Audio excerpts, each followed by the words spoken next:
بسم اللہ الرحمن الرحیم۔ ناظرین کرام، جن کو نماز میں خیالات آتے ہیں وہ لوگ توجہ سے سنیں۔ اس سے کیا ہوتا ہے؟ کیونکہ بعض لوگوں کا سوال ہوتا ہے کہ جب نماز کے لیے کھڑے ہوتے ہیں تو پتہ نہیں کہاں کہاں کے گندے اور برے خیالات دماغ میں آنا شروع ہو جاتے ہیں۔ ڈر لگنے لگتا ہے کہ کہیں ایمان تو ختم نہیں ہو گیا۔ اسی طرح کچھ لوگوں کا سوال ہوتا ہے کہ جب مصلی پر کھڑے ہوتے ہیں تو گھر کے جھگڑے، کاروبار کے ٹینشنز اور وہ باتیں یاد آتی ہیں جو عام زندگی میں بھول چکے ہوتے ہیں۔ تو ان صورتوں میں ہماری نمازیں ہوتی بھی ہیں یا نہیں؟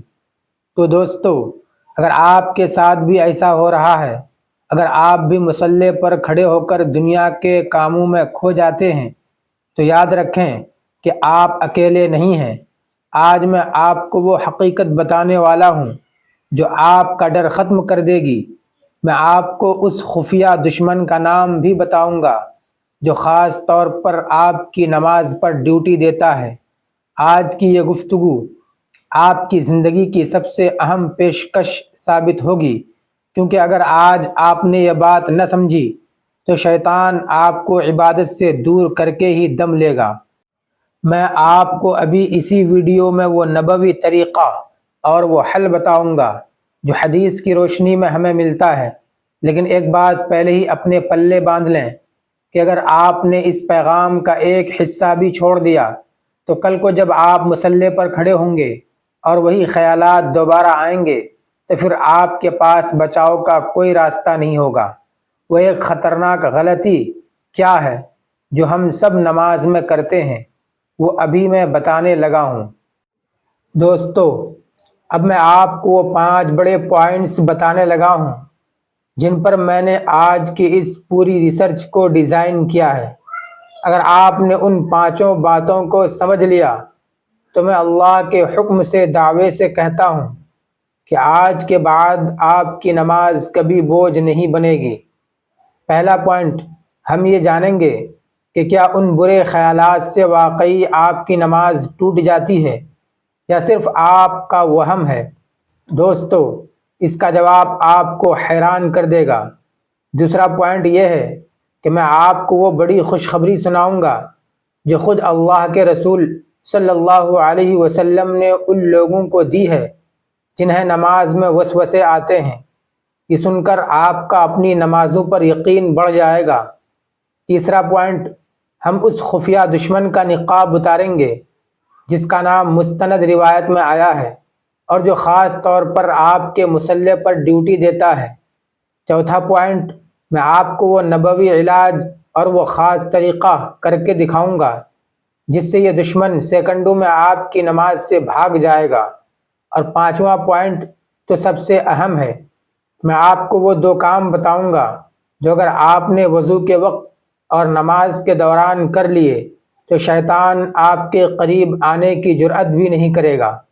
دوستو، نماز کی ان گتھیوں کو سلجھانے سے پہلے ایک بہت بڑا انکشاف سن لیں۔ آپ کو لگتا ہے کہ یہ خیالات گناہ ہے، لیکن حقیقت اس کے برعکس ہے۔ جب آپ مصلی پر کھڑے ہوتے ہیں تو شیطان آپ کے دماغ میں وسوسہ ڈالتا ہے کہ دیکھ تو کتنا گنہگار ہے، مصلی پر کھڑا ہے اور سوچ کیا رہا ہے، تیری تو نماز ہی نہیں ہوئی، تو منافق ہے۔ اور جانتے ہیں کیا ہوتا ہے؟ جب ایک بھائی بار بار یہ سوچتا ہے تو مایوس ہو کر مصلی سے اٹھ جاتا ہے اور آہستہ آہستہ نماز ہی چھوڑ دیتا ہے۔ دوستو، کان کھول کر سن لیں، یہ بات میں آپ کو پورے دعوے سے کہہ رہا ہوں۔ محض خیال آنے سے نماز نہیں ٹوٹتی جب تک آپ اپنی زبان سے کوئی دنیاوی بات نہ نکالیں یا آپ کا وضو نہ ٹوٹے، آپ کی نماز قائم ہے۔ یہاں ایک بہت باریک نکتہ ہے جو 99% لوگ نہیں جانتے۔ اگر آپ نے اس نکتے کو نہ سمجھا تو آپ کی نماز بے شک ٹوٹے گی تو نہیں، لیکن وہ اللہ کے یہاں مقبول بھی نہیں ہوگی۔ وہ کیا چیز ہے جو نماز کو ٹوٹنے سے تو بچا لیتی ہے لیکن اسے بے جان کر دیتی ہے؟ یہ وہ راز ہے جو میں آپ کو ابھی تھوڑی دیر میں بتاؤں گا، کیونکہ اگر میں نے یہ ابھی بتا دیا تو آپ اس خفیہ دشمن کی چال نہیں سمجھ پائیں گے۔ میرے دوستو، نماز میں خیالات دو طرح کے ہوتے ہیں۔ ایک وہ جو آپ خود لاتے ہیں، جیسے کاروبار کا حساب کرنا، اور ایک وہ جو بن بلائے مہمان کی طرح آ جاتے ہیں۔ شیطان اتنا مکار ہے کہ وہ آپ کو نماز میں وہ باتیں یاد دلائے گا جو آپ کو سارا دن یاد نہیں آتی تھیں۔ آپ کو وہ حساب یاد آئے گا جو مہینوں سے الجھا ہوا تھا، یہاں تک کہ وہ آپ کو آپ کے دشمن کی وہ بات یاد دلائے گا جس پر آپ کو غصہ آئے۔ جانتے ہیں وہ ایسا کیوں کرتا ہے؟ کیونکہ اسے پتا ہے کہ اگر اس نے آپ کا رخ اللہ سے پھیر کر دنیا کی طرف کر دیا تو آپ کی نماز صرف ایک جسمانی ورزش بن کر رہ جائے گی۔ میں آپ کو ایک ایسی مثال دیتا ہوں جو آپ نے پہلے کبھی نہیں سنی ہوگی۔ دوستو، فرض کریں آپ کسی بادشاہ کے سامنے کھڑے ہوں اور آپ کا جسم تو وہاں ہو لیکن آپ کی نظریں کہیں اور ہوں اور آپ دماغ میں کسی اور کی باتیں سوچ رہے ہوں، تو کیا وہ بادشاہ آپ کو انعام دے گا؟ ہرگز نہیں۔ نماز بھی ایسے ہی ہے، یہ اللہ کے سامنے حاضری ہے، اور شیطان چاہتا ہے کہ آپ اس حاضری میں غیر حاضر ہو جائیں۔ اب آپ سوچ رہے ہوں گے کہ اگر نماز نہیں ٹوٹتی تو پھر ہم اس عذاب سے بچیں کیسے؟ تو میرے پیارے دوستو، اب میں آپ کو وہ بڑی خوشخبری سنانے والا ہوں جو آپ صلی اللہ علیہ وسلم نے ان لوگوں کو دی ہے جنہیں نماز میں برے خیالات آتے ہیں۔ آج سے 1400 سال پہلے صحابہ کرام رضی اللہ عنہم اجمعین بھی اسی پریشانی میں مبتلا تھے۔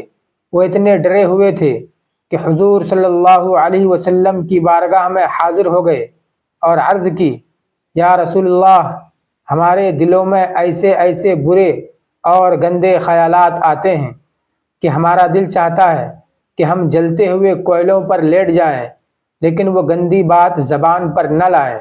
آپ صلی اللہ علیہ وسلم نے فرمایا، یہی تو پکا اور سچا ایمان ہے۔ اس کی مثال ایسی ہے کہ ایک چور کہاں چوری کرنے جاتا ہے؟ جہاں مال ہوتا ہے۔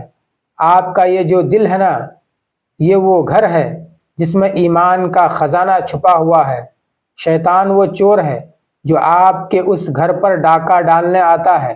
اگر آپ کے دل میں ایمان نہ ہوتا تو شیطان کو کیا ضرورت تھی کہ وہ آپ کی نماز میں آ کر آپ کو تنگ کرتا؟ وہ آپ کو اس لیے تنگ کر رہا ہے کیونکہ آپ کے پاس ایمان کا سونا موجود ہے۔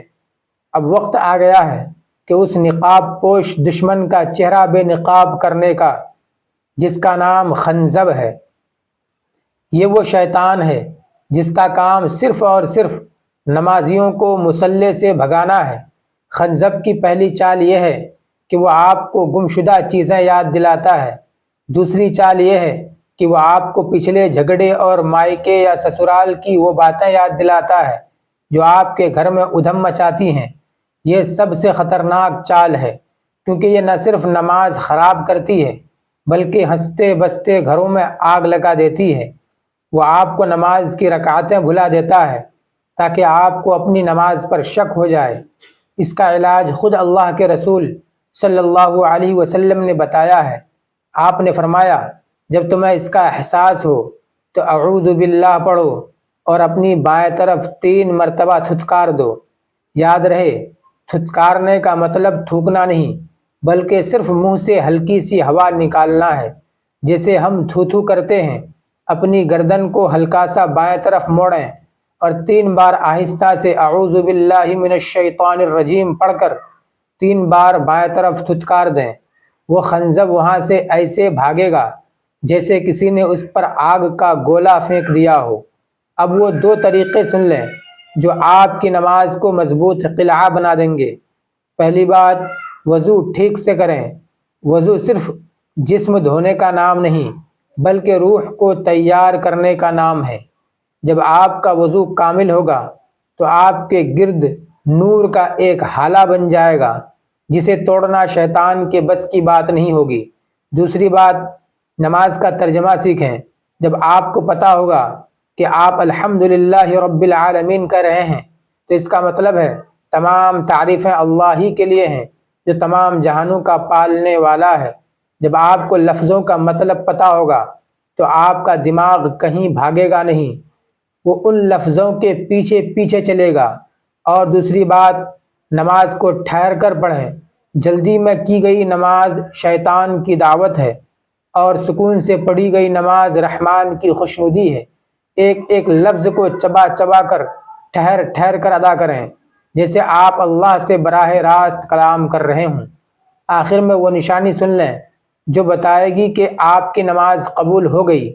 اگر نماز کے بعد آپ کے دل میں افسوس پیدا ہو کہ ہائے، میں اپنی نماز میں اللہ کو صحیح طرح یاد نہیں کر سکا، تو مبارک ہو، یہی وہ نشانی ہے کہ آپ کی نماز قبول ہو گئی۔ کیونکہ جس کی نماز قبول نہیں ہوتی تو وہ اکڑ کر مصلی سے اٹھ جاتا ہے، لیکن جس کی قبول ہوتی ہے اللہ اسے عاجزی دے دیتا ہے۔ یا اللہ، ہمیں ایسی نماز نصیب فرما جس میں صرف تو ہو اور تیرا ذکر ہو۔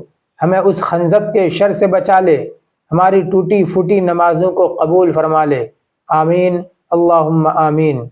میرے دوستو، امید ہے کہ آج کی میری یہ مخلصانہ کوشش آپ کی زندگی اور آپ کی نماز بدل دے گی۔